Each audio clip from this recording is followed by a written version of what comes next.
Keep its grove, thou glowing shrine of thirst traps, scams, and dollar signs. We chant in tones both grim and low, for virtue fled a long time ago. Kyrie eleison, Christe descendat, final form Jesus return in wrath. With six-pack glistening, sword in hand, he cometh swift to cleanse the land. You guys, I about busted my daggone gut last night when I saw this headline. It's all true. It's in People magazine. They can't lie to us. A man stole $21 million worth of lunar rocks from NASA to use during sex after promising his girlfriend the moon. As you do. I have no idea. If this isn't the sign of the end times, I don't know. Like, we have reached peak human stupidity out here. The most out-of-this-world heist occurred just over 23 years ago, which ultimately led to sex on the moon, literally.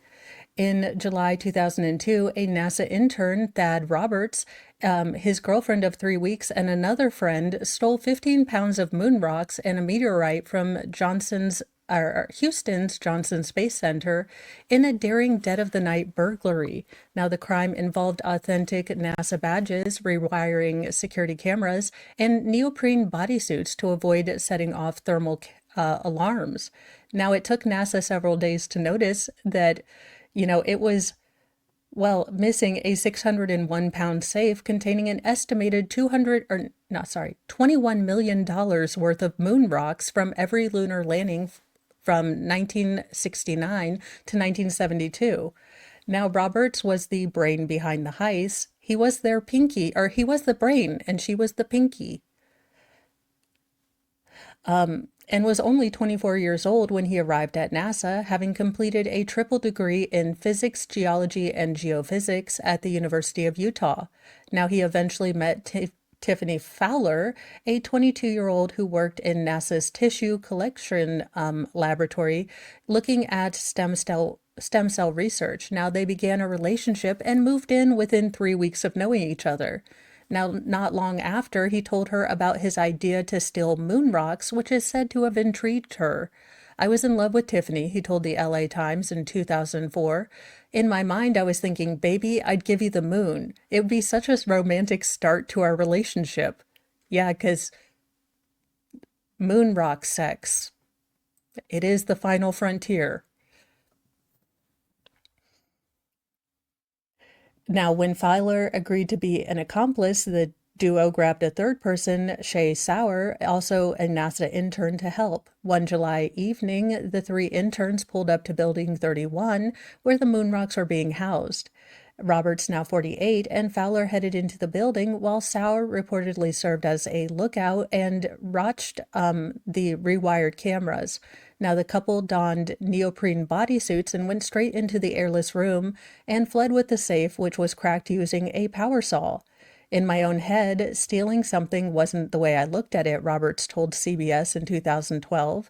We weren't going to take money. We were getting we weren't going to take this money we were getting from it to go buy a yacht or lots of cars or a big house.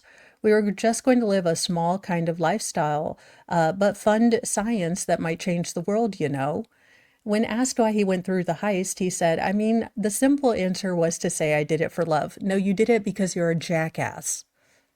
You were stupid before love got its hooks into you, son. I wanted someone to know that I'd literally cared about them that much, and to have a symbol there to remind them of it. Now, using the defense that he was simply a fool in love, Roberts has argued that the theft wasn't financially motivated, but the FBI has said otherwise, indicating he'd been in contact with a buyer from Belgium who was willing to pay the asking price of $1,000 to $5,000 per gram. The buyer, though, got suspicious and contacted the FBI, who quickly sent undercover agents to Orlando, where the sale was to be taking place. Now, on July 20th, 2002, the 33rd anniversary of the first moonwalk, Roberts and Fowler drove from Houston to Orlando to meet with the buyer. About an hour before the sale, though, Roberts had an idea. I took some of the moon rocks and I put them underneath a blanket in the bed, and he and Fowler did the deed. I never said anything, but I'm pretty sure she could feel it. She never said anything directly either, but it was more about the symbol of what we were doing, basically doing it on the moon. That's not on my bucket list. That's like a worse idea than sand. Like, hey, baby, you want to pretend we're on Mars? And Mr. Mo just throws a bunch of rocks into the bed. That ain't gonna happen. It was more uncomfortable than not, but it wasn't really about comfort at that point. It was about the expression, and no one had ever had sex on the moon, and I think we can safely say we did that. Oh, Lord, you need to help this special young man. To quote Bobby Hill, he ain't right. Now, his luck ran out shortly at the meeting with undercover agents who placed him and Fowler into handcuffs. Now, authorities nabbed Sauer later in the day, and a fourth accomplice, Gordon McWhorr, who helped find the Belgian buyer, was also arrested. Still, the FBI said the rocks are now virtually useless to the scientific community. A press release added that they destroyed 3 decades' worth of handwritten research notes by NASA scientists that had been locked in the safe.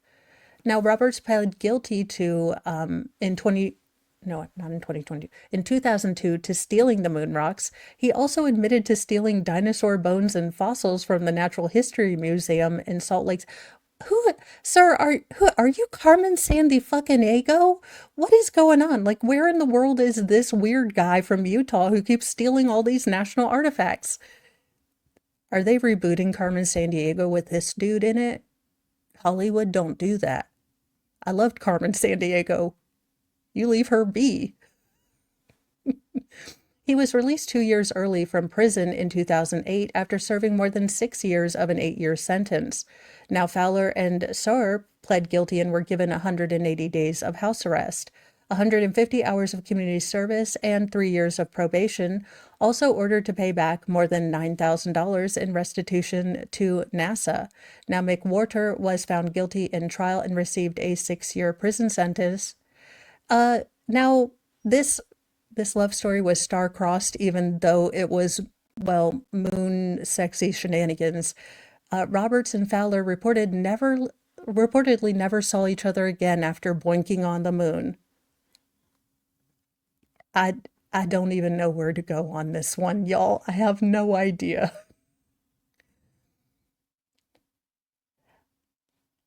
Well, I mean, we've all had pretty bad days, but I'm going to say this woman had the worst day ever.